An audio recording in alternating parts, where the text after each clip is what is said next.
Okay viewers, তো আশা করি আপনারা প্রত্যেকেই ভালো আছেন, যে যেখানে আছেন সুস্থ আছেন। তো আজকে আমি আপনাদেরকে দেখাবো আপনাদের প্রতিষ্ঠানের জন্য আপনারা ভিজিটিং কার্ড বানান এবং আপনার পার্সোনাল বা দেখা যায় অফিসিয়াল কার্ড বানিয়ে থাকেন, বা সেটার জন্য আপনাদের দেখা যায় দোকানে যেতে হয় অথবা দেখা যায় এটা টাকা দিয়ে বানাতে হয়।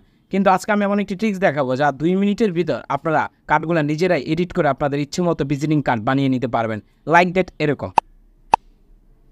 অবশ্যই আমার স্ক্রিনে আপনারা দেখতে পাচ্ছেন যে কার্ডগুলো কেমন। ঠিক হ্যাঁ, ভিজিটিং কার্ডগুলো অনেকের প্রয়োজন পড়ে বা অনেকের সময় দেখা যায় দোকানে নিজের মন মতো বানিয়ে নিতে পারবেন। এখন আপনার কোনো প্রতিষ্ঠানে যেতে হবে না কার্ড বানানোর জন্য, ইভেন অর্ডার করতে হবে না। কার্ডটি জাস্ট বানিয়ে নেবেন এবং প্রিন্ট আউট করার জন্য জাস্ট যতটুকু টাকা লাগবে। তো এই মোবাইল ফোন দিয়ে আপনারা কীভাবে করবেন জাস্ট 2 মিনিটে সেই বিষয়টাই দেখাবো। তো এই ধরনের কন্টেন্ট আমি প্রতিনিয়ত আপলোড করে থাকি, তো দয়া করে প্লিজ আমার চ্যানেলটিকে সাবস্ক্রাইব করে দিবেন। আর ভিডিওটি যদি ভালো লাগে তো প্লিজ ভিডিওতে একটি লাইক দিবেন। আর যারা ফেসবুক পেজ থেকে দেখতেছেন দয়া করে আমার পেজটিকে ফলো দিয়ে আমাদের সাথে অ্যাক্টিভ থাকবেন। এই ধরনের কন্টেন্ট আমি প্রতিনিয়ত নিয়ে আসি।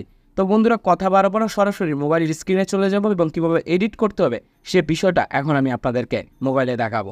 তো চলুন বন্ধুরা, কথা না বাড়ায় ভিডিওটি শুরু করা যাক। ওকে, চলে আসবেন একটি ব্রাউজারে, এখানে এসে লিখবেন ক্যানভা। জাস্ট ক্যানভা লিখে আপনি এখানে সার্চ করবেন, সার্চ করবে দেখবেন প্রথমেই ক্যানভা চলে আসবে সাইটটি। তো এই সাইটটিতে যখন প্রবেশ করবেন এখানে একটি জিমেল আইডি দিয়ে সাইন আপ করে নেবেন। তখন লিখবেন এখানে business card, just business card লিখে আপনি সার্চ করবেন। সার্চ করার পর দেখবেন এখানে অনেকগুলা টেমপ্লেট চলে আসবে, এখান থেকে যে কোনো একটি টেমপ্লেট চুজ করে নেবেন। তো আমি ধরুন এই টেমপ্লেটটি এখান থেকে যে কোনো একটি টেমপ্লেট, এই টেমপ্লেটটি আমি চুজ করে নিব। তো এখান থেকে চুজ করে নেওয়ার পর জাস্ট টেমপ্লেটটি উপরে দেখতে পাবেন চলে আসবে। আসার পর এই টেমপ্লেটটিতে ক্লিক করবেন। পিকচারটি সর্বপ্রথম আপনার পিকচারটি চেঞ্জ করে নেবেন, প্রতিষ্ঠান হোক বা লোগো হোক, এখানে রিপ্লেস করলেই পিকচারটি চেঞ্জ হয়ে যাবে। তো এখান থেকে আপনি আপলোড করে যে কোনো একটি ইমেজ দিয়ে দিবেন।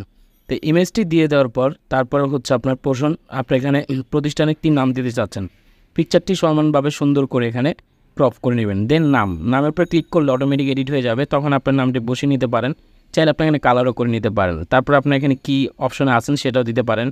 দেন আপনি এখানে আপনার হোয়াটসঅ্যাপ নাম্বার, দোকানের নাম্বার অথবা প্রতিষ্ঠানে যে কোনো নাম্বার এখানে আপনার কালার চুজ করে চেঞ্জ করে স্টেপ বাই স্টেপ চেঞ্জ করে দিতে পারেন এবং খুব সুন্দরভাবে এখানে বসিয়ে দিতে পারেন। আমি এখানে জিমেল আইডি বসিয়ে দিলাম এবং ঠিকানাটাও আপনারা এখানে দিতে পারেন। জাস্ট আপনারা যেমন ভিজিটিং কার্ড দেখতে পারেন সেম ভিজিটিং কার্ড আপনারা ফোন দিয়ে করতে পারেন। করা হলে এখান থেকে ডাউনলোডে ক্লিক করবেন, এখানে দেখবেন ডাউনলোড অপশনটি চলে আসবে। তো অলরেডি এটা ডাউনলোডে চলে এসেছে। তো এটা পিএনজি ফরম্যাটে ডাউনলোড করে নেবেন, একটু সময় নেবে। তো সময় নেওয়ার পর এখন যদি ইমেজটিতে ক্লিক করা হয়